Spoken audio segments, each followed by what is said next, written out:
everyone, welcome to my YouTube channel BBC World News. In today's video, we will share with you latest news. Attempt to arrest South Korean president suspended after dramatic standoff. After a dramatic 6-hour-long standoff with security, South Korean police have called off an attempt to arrest suspended President Yoon Suk-yeol. The 150 officers involved found themselves helplessly outnumbered just by the large number of pro-Yoon supporters who had gathered outside his residence before sunrise, and then by a human wall of security staff inside the property.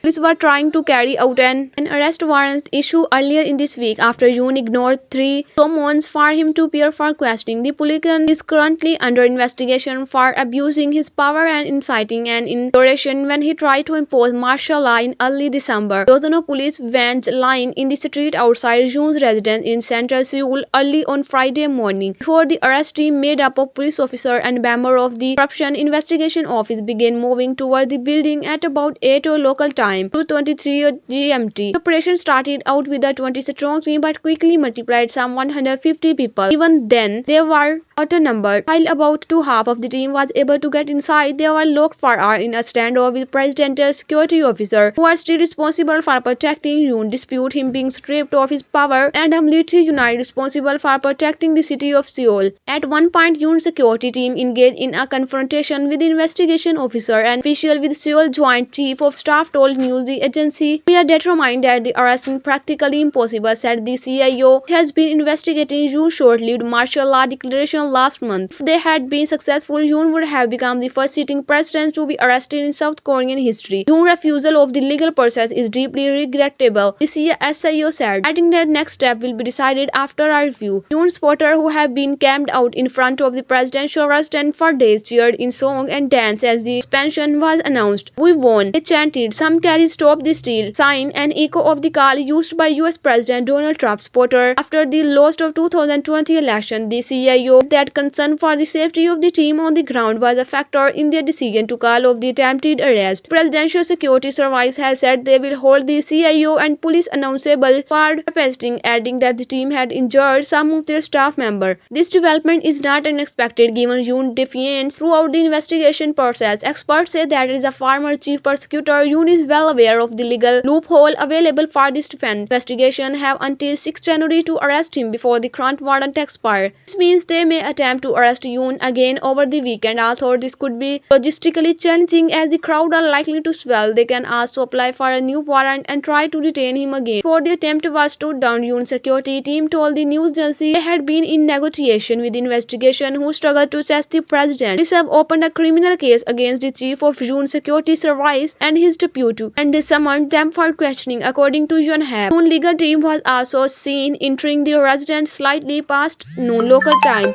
His lawyer Yoon Gab-kyun earlier said they would take legal action over the arrest warrant, arguing that investigation lacked the authority to detain him. Meanwhile, Park Chan-dae, the floor leader of the main opposition Democratic Party, has criticized Yoon for not upholding his promise to take legal and political responsibility for his post-martial law attempt. "It was a complete lie," Park said, urging the CIO to attempt to arrest Yoon again today. The CIO, which has not been operating for 4 years, was created in response to public anger over from the President Park Geun-hye and her excesses. She was impeached by Parliament in December 2016 and removed from office 3 months after. The extent of the CIO justification, however, has been challenged by other agencies, and its failure to deal with Yoon could be seen as an embarrassing loss. South Korea has been in political chaos since the martial law attempt on 3 December, with wide rift opening in Parliament between Yoon loyalists and those seeking to unseat him. Days and nights of protest dominated to the opposition dominated Parliament, voting to impeach Yoon on 14 December,